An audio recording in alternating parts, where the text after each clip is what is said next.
A man in Ohio opens his mail one afternoon and his truck insurance went up 21%. He didn't crash, he didn't get a ticket.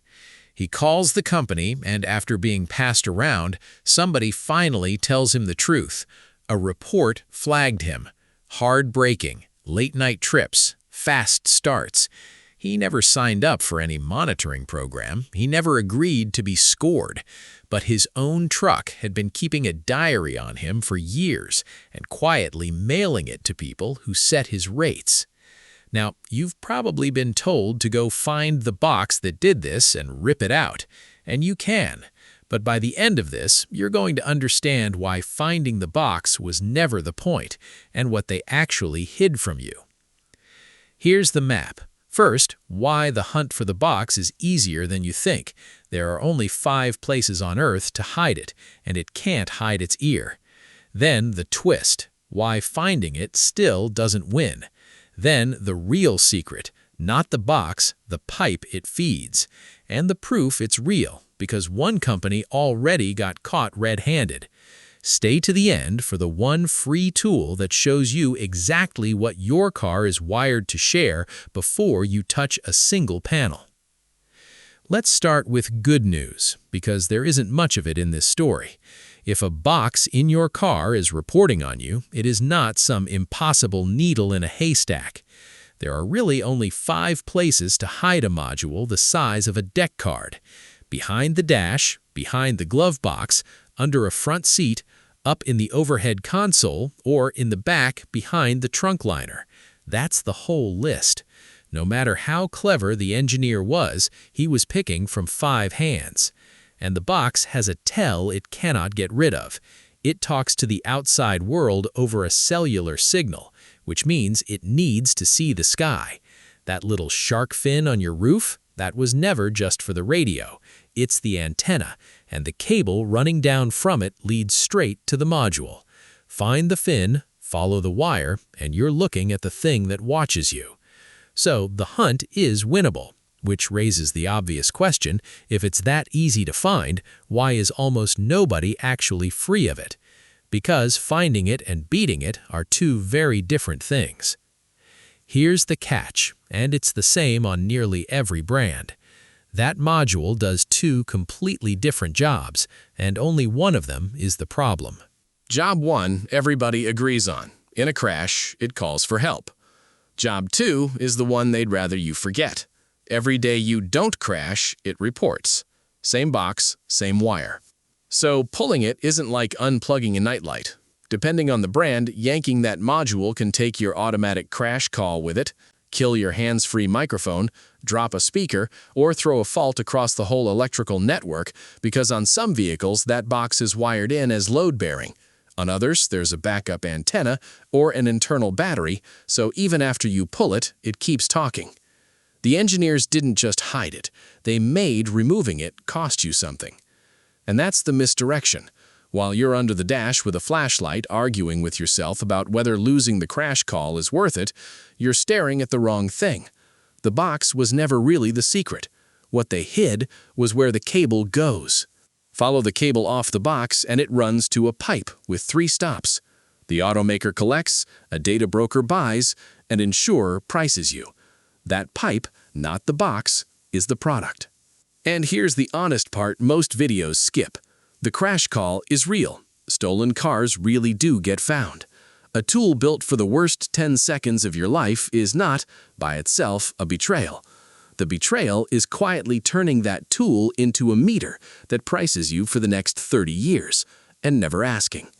When the thing you bought becomes the thing being sold, you didn't buy a product, you bought a subscription to being watched. Now, that's a strong claim, so let me prove it, because I'm not going to sit here and ask you to take my word for it. One company got caught running exactly this pipe, and the paperwork is public.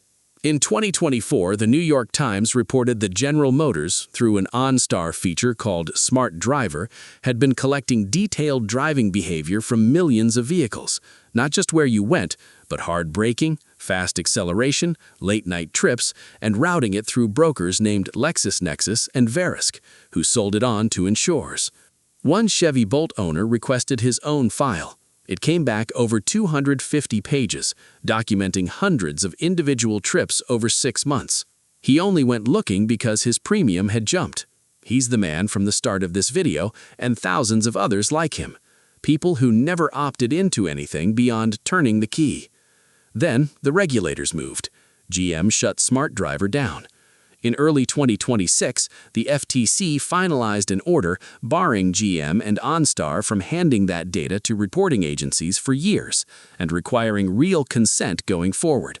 California reached its own settlement in the tens of millions. Read that back. A federal agency and a state attorney general both had to step in because a car company turned its own customers into a product and never told them. That's not a theory off a forum. That's an order with a docket number. And here's the line that matters. For every other brand, the kill switch is a metaphor. GM has advertised for years that OnStar can remotely slow a stolen vehicle, a capability that ships in the car. So on at least one brand, the switch isn't a figure of speech, it's a command the car will obey. Now, a lot of folks are bracing for some future law, waiting for the government to force a kill switch into every car by 2027 and planning to get mad about it then. I think you're watching the wrong door. There's a real piece of the 2021 Federal Infrastructure Law, Section 24220, that directs regulators to require advanced impaired driving prevention technology in new vehicles. But here's the honest status, and I'm not a lawyer, so verify it yourself. As of this recording, that rule still is not finalized. The agency has missed its own deadlines, and by its own report, the technology isn't even accurate yet. So the mandate everyone's waiting for is stuck in a hallway. Meanwhile, the hardware that actually watches you and reports on you has been rolling off the line, already powered, already talking, since roughly 2019. You've been guarding the front door for a law hasn't landed, while the thing you feared walked in the side door years ago, wearing a safety feature name tag. That's the whole trick. It was never hidden behind a hard-to-find box or a future bill. It was behind your dash the entire time, in plain sight. The only real secret was the invoice on the other end of the cable. So what do you actually do with this? And I'm going to be straight instead of selling you a fantasy. Some owners do physically pull these modules. I'm not here to walk you through cutting a safety system. That can take your crash call, void your warranty, and the rules vary by state, so that's a conversation for you and a pro, not a stranger on the internet. What I'll tell you is the part with zero risk that they buried 3 menus deep.